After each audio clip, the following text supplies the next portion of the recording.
안녕하세요. 현영인의 책방입니다. 편안한 주말 보내고 계세요? 어, 이제 장마도 거진 끝나가려나 봐요. 오늘은 햇빛이 좀 나는 게 기분도 맑아지네요. 오늘 읽어드릴 책은 히가시노 게이고의 장편 소설 나미야 자파즘의 기적. 들어보신 분 많으시죠? 예, 저도 친구의 소개로 한번 읽어보고는 참 재밌고 감명 깊게 읽었습니다. 그래서 여러분들에게 들려드릴게요. 그 폐가로 가자는 말을 처음 꺼낸 건 쇼타였다. 아주 괜찮은 헌집이 있다고 했다. 아주 괜찮은 헌집이라니? 그게 말이 되냐? 몸집도 작은데다 얼굴에 아직도 어린 티가 남아있는 쇼타를 내려다보며 아스야는 말했다. 글쎄, 아주 괜찮은 집이라니까. 우리가 숨기에 딱 좋단 말이야. 사전 조사를 나갔을 때 우연히 발견한 곳이야. 진짜로 그 집을 쓰게 서먹게 될 줄은 상상도 못했지만 너희한테 미안하다. 고예이가 큼직한 몸을 움츠리며 말했다. 설마 이런 위급한 때에 차 배터리가 나갈 줄은 몰랐어. 아세야는 한숨을 내쉬었다. 이제 와서 그런 소리 해봤자 무슨 소용이냐. 그나저나 어떻게 된 건지 모르겠네. 여기 올 때까지는 아무 문제가 없었어. 깜빡 잊고 라이트를 계속 켜놓은 것도 아니고. 수명이 다 된 거야. 쇼타가 또랑또랑하게 말했다. 주행거리 좀 봐라. 10만 킬로가 넘잖아. 사람 늙는 거하고 똑같아. 숨이 깔딱깔딱 하던 참에 여기까지 달리고는 꼴깍 사망하신 거지. 그러니까 훔치려면 새 차를 훔치라고 내가 말했지. 고혜인은 팔짱을 끼고 끙 신음소리를 냈다. 새 차는 도난 방지 장치가 빵빵하잖아. 야, 됐다 됐어. 아세야가 손을 내저었다. 쇼타, 그 헌집이라는 데는 여기서 가깝냐? 쇼타가 고개를 갸우뚱했다. 서둘러 가면 20분쯤? 그럼 가자. 네가 앞장서. 그건 좋은데 이 차는 어쩌지? 여기 세워놓고 가도 괜찮아? 아세야는 주위를 둘러보았다. 그들이 서 있는 곳은 주택가 한복판의 임대 주차장이었다. 빈 공간이 있어서 일단 그곳에 주차한 것인데 원래 이곳을 빌린 사람이 알게 되면 틀림없이 경찰에 신고할 터였다. 괜찮지는 않지만 차가 움직이질 않으니 어쩔 수 없잖아. 너희들 맨손으로는 아무데도 안 만졌지? 그렇다면 이 차 때문에 꼬리가 잡힐 일은 없어. 완전히 운을 하늘에 맡기는 거네. 그럼 다른 좋은 방법이 있어? 아니, 잠깐 확인해 본 거야. 오케이? 그럼 다들 따라와. 쇼타가 가볍게 걸음을 옮기는지라 아스야는 그 뒤를 따라갔다. 오른손에 든 가방이 묵직했다. 고혜이가 옆에 와서 나란히 섰다. 아스야, 택시 타고 가면 안 될까? 조금만 더 가면 큰 길이야. 거기 일하면 빈 택시가 있을 것 같은데? 아스야는 코웃음을 쳤다. 이 시간에 이런 곳에서 수상쩍은 남자 셋이 택시를 탔다가는 틀림없이 운전기사가 우리 얼굴을 기억할걸? 우리를 쏙 빼닮은 몽타주가 퍼지면 완전 인생 종치는 거야.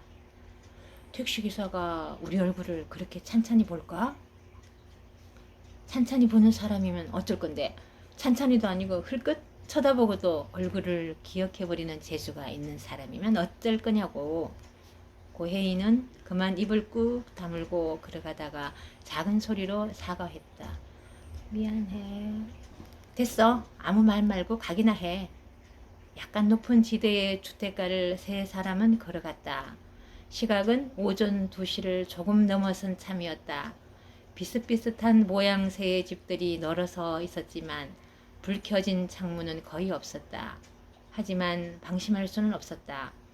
자칫 큰 소리로 얘기하다가 누군가 듣기라도 하면 한밤중에 수상한 남자들이 지나갔다고 경찰에 말해버릴 우려가 있었다. 야세야 로스는 경찰이 범인들은 범행 현장에서 차를 타고 도주했다고 생각해 줬으면 하는 바람이 있었다. 물론 그러려면 저 훔친 자동차가 당장은 발견되지 않는다는 전제 조건이 필요하다. 처음에는 완만한 비탈길이었는데 잠시 걷다 보니 그 경사가 점점 심해지는 것 같았다. 그와 동시에 민가가 띄엄띄엄해졌다. 어디까지 가야 해? 고혜이가 헉헉거리며 물었다. 조금만 더 가면 된다고 쇼타는 짧게 대답했다. 실제로 잠깐 더 올라간 뒤에 쇼타는 걸음을 멈췄다. 옆에 집 한 채가 있었다. 그리 크지 않은 점포 겸 주택이었다. 살림채 쪽은 옛날식 목조 건물이고 정면 폭이 3, 4m쯤 되는 점포는 셔터문이 닫혀 있었다. 셔터에는 우편함이 하나 붙어 있을 뿐 아무것도 적혀 있지 않았다. 옆은 창고 겸 주차장으로 쓰인 것으로 보이는 허름한 건물이었다. 아세야가 여기냐고 물었다. 글쎄? 쇼타는 집을 올려다보며 고개를 갸웃갸웃했다. 여기였던 것 같은데... 여기였던 것 같다니 뭔 소리야? 아니란 거야?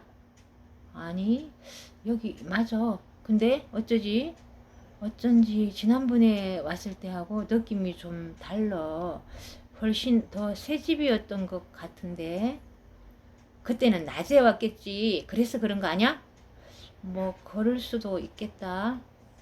아스야는 가방에서 손전등을 꺼내 셔터 주위를 비춰보았다. 위쪽 간판에서 자파점이란 글씨가 가까스로 읽혔다. 그 앞에는 가게 이름이 있는 모양인데 희미해서 알아볼 수 없었다. 이런 곳에 자파점이라니 손님이 오긴 하겠냐? 아스야는 저도 모르게 말했다. 손님이 안 오니까 망했겠지. 쇼타가 지당한 말을 했다. 하긴 그렇다. 근데 어디로 들어가? 뒷문이 있어. 자물쇠가 망가졌더라고. 이쪽이야. 라면서 쇼타는 집 건물과 창고 사이의 좁은 골목으로 들어갔다. 아스야와 고헤이도 따라 들어갔다. 폭이 1m 남짓한 통로였다. 비집고 들어가면서 고개를 젖혀 하늘을 올려다 보았다. 머리 위쪽 한가운데 둥근 달이 떠 있었다. 들어가 보니 건물 뒤편에도 출입문이 있었다. 문짝에 달린 자그마한 나무 상자가 눈에 띄었다. 이건 뭐에 서는 거지? 고혜이가 혼잣말처럼 중얼거렸다. 이거 몰라? 우유 상자잖아. 배달 우유 넣어주는 거. 아스야가 대답했다. 와, 그렇구나. 감탄한 얼굴로 고혜이는 나무 상자를 훑어보고 있었다. 뒷문을 열고 세 사람은 안으로 들어갔다. 먼지 냄새가 풍겼지만 불쾌할 정도는 아니었다. 한평 남짓한 현관 한쪽에는 고장이 난 듯한 녹슨 세탁기가 놓여 있었다. 현관 바닥에는 먼지를 뿌옇게 뒤집어선 슬리퍼 한 켤레가 놓여 있었다.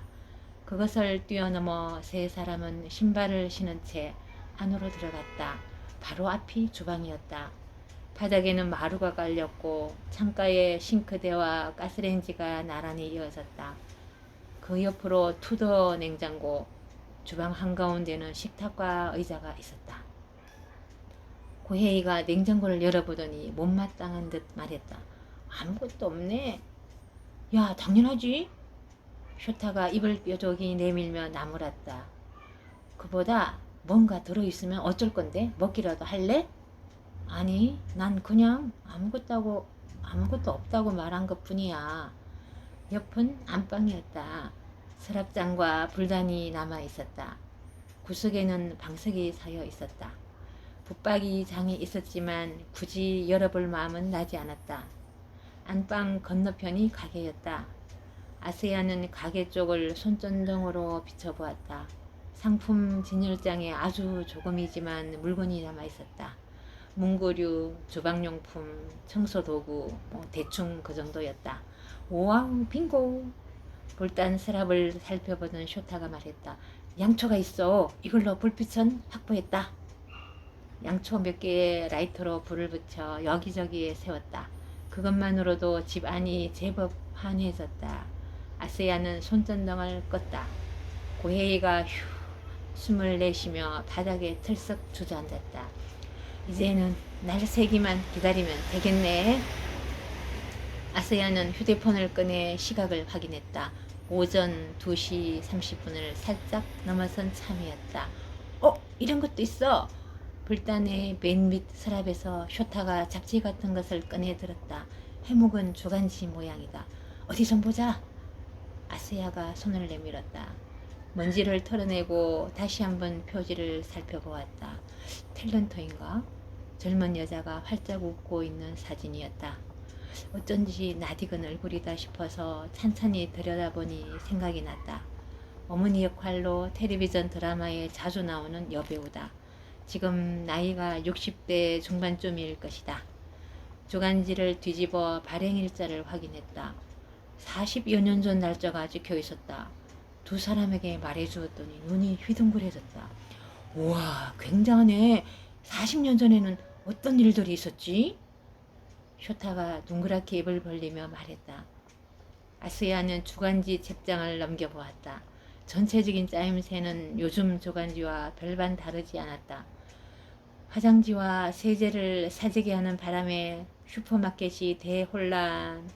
이 얘기 나도 들은 적 있어. 아, 나도 그거 알아. 고예이가 말했다. 올쇼크 때였어. 아세아는 목차를 대충 훑어보고 마지막으로 화보를 본 뒤에 주간지를 덮었다. 아이돌이나 누드 사진은 없었다. 이 집 언제까지 사람이 살았을까? 주간지를 다시 불단 서랍에 넣어놓고 아세아는 실내를 둘러보았다. 가게에 물건도 좀 남아있고 냉장고에 세탁기도 있어. 급하게 이사한 듯한 느낌인데 한밤중에 몰래 내뺐을 거야. 틀림없어. 쇼타가 단언했다. 손님이 안 오니까 빚이 자꾸 쌓였다. 그래서 어느 날 밤 짐을 싸서 토꼈다. 대충 그런 거지 뭐. 그런가? 아, 배고프다. 고예이가 차량한 듯 소리를 냈다. 이 근처에는 편의점이 없을까? 있어도 절대 못 가니까 그런 줄 알아. 아세아가 고해이를 흘겨보며 말했다. 아침까지 여기에 조용히 박혀있어. 한숨 자고 나면 금방 날 셀 테니까. 고해이는 목을 움츠리며 제 무릎을 껴안았다. 난 배고프면 잠이 안 오는데. 게다가 먼지가 수북해서 눕지도 못하겠어. 쇼타가 말했다. 하다못해 뭔가 깔 거라도 있으면 좋겠는데. 잠깐 있어봐. 그렇게 말하고 아세아는 자리에서 일어났다. 손전등을 들고 가게로 내려갔다. 상품 진열대를 비추면서 가게 안을 한 바퀴 둘러보았다. 비닐 시트 같은 게 있으면 좋겠다고 생각한 것이다. 통 모양으로 말린 창호지가 눈에 띄었다. 그걸 펼치면 그럭저럭 잠자리로 써먹을 수 있을지도 모른다. 그렇게 생각하고 손을 내밀려던 때였다. 등 뒤에서 작은 소리가 났다. 흠칫해서 돌아보았다.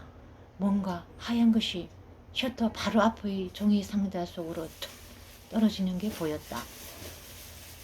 손전등으로 종이 상자 안을 비춰보았다. 아무래도 편지 같았다. 한순간 온몸에 피가 수른거렸다. 누군가 방금 셔터에 우편함에 넣고 간 것이다. 이 시간에 이런 폐가에 집배원이 우편물을 배달해 줄 리는 없다. 그렇다면 이 집에 자신들이 있다는 것을 눈치챈 누군가가 뭔가를 알려주려고 다녀갔다는 얘기가 된다. 아스야는 심호흡을 하고 우편함 투입구 뚜껑을 살그머니 열어 바깥 상황을 살펴보았다. 혹시 경찰차가 둘러싸고 있는 거 아닌가 하고 걱정했지만 예상과는 달리 바깥은 깜깜할 뿐이었다. 인기척도 없었다. 조금쯤 마음이 놓여서 편지를 집어들었다. 앞면에는 아무것도 적혀있지 않았다. 뒤집어 보니 둥그스름한 글씨체로 달토끼라고 서 있었다. 그 편지를 들고 안방으로 돌아왔다. 두 사람에게 보여줬더니 둘 다 으스스하다는 표정이었다. 무슨 편지래? 전부터 거기 있었던 거 아니야? 쇼타가 말했다. 아니야. 누군가 방금 집어넣고 갔어. 우편함에서 떨어지는 걸 내 눈으로 똑똑히 봤으니까 틀림없어. 게다가 이 봉투 좀 봐. 새 것이잖아.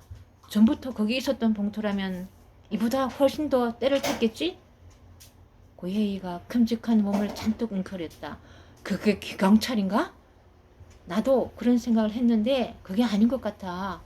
경찰이라면 이런 허리투번한 짓을 안 해. 그건 그래. 쇼타가 중얼거렸다. 경찰이 달토끼라는 달달한 이름을 쓸 리도 없고. 그럼 대체 누구냐고. 고혜이가 불안한 듯 까만 눈동자를 굴렸다. 아스야는 봉투를 찬찬히 들여다보았다.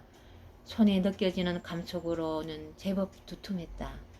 편지라고 한다면 꽤 긴 편지다.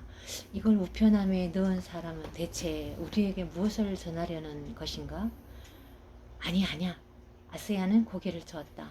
이건 우리한테 보낸 편지가 아니야. 왜냐고 묻듯이 두 사람이 동시에 아스야를 쳐다봤다. 생각해봐. 우리가 이 집에 들어오고 얼마나 됐냐?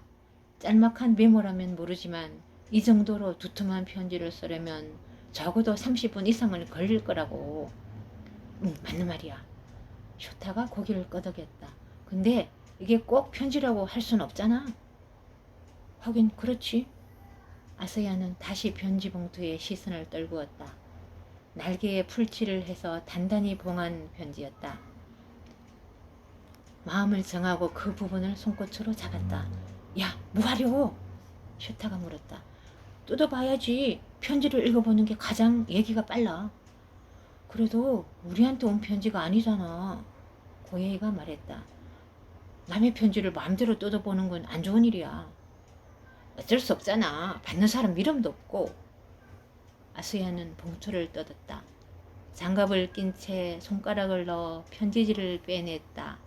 펼쳐보니 파란 잉크로 쓴 글씨가 빼곡히 이어졌다. 첫 문장은 처음으로 상담 편지를 드립니다 라는 것이었다. 뭐야 이게? 아스야는 저도 모르게 중얼거렸다.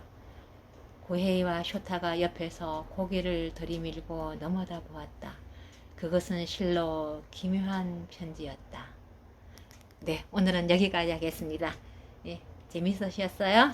또 다음날 기대해보세요. 안녕히 계세요.